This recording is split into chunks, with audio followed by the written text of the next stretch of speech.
If you have some acute onset of elbow pain, then the chances are it's going to be one of two things. Either some form of tendonitis, which is your golfer's and tennis elbow, or perhaps some kind of bursitis.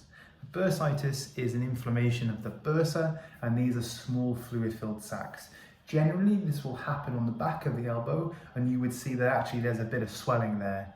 And usually this is from some kind of friction injury, or you've been leaning on something too long, and that can get inflamed and irritated.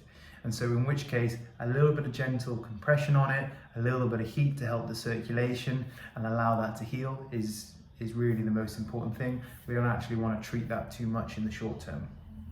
With an acute tendonitis or golfer's or tennis elbow, a tennis elbow will be on the extensor side, on the top side, and all of those muscles attach in to this point. So you have all these muscles on this side that blend together into one tendon, and then on the other side, all the muscles blend into the opposite side. And what actually happens is you get micro tears in those tendons that naturally produces inflammation, and it hurts because those chemicals can send a text message to the brain saying that there's some degree of tissue damage, in which case we get the pain.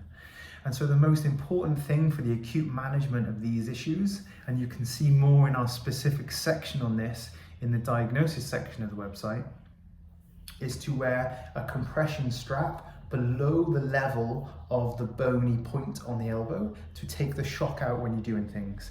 It's all about load management during the day. And so we don't want to be using the arm too much in the short term. We've got to just let that inflammation settle and really encourage it. In the first kind of 72 hours, we want to avoid taking any anti-inflammatories because we want that inflammation. That's what's going to heal you. A little bit of heat to help the circulation, because it's just as important to get blood flow into that region and help those kind of waste products get out. We want to avoid icing it because we don't want to stop the circulation. It may help with the pain, but modern research is showing us that it may actually slow down the healing of it. We probably also don't want to stretch, because we definitely don't want to be stretching something that has micro tears in it. We just want to leave it alone.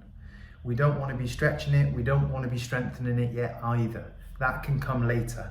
When it's very acute, it's about avoiding excess load, shock management, and improving the circulation.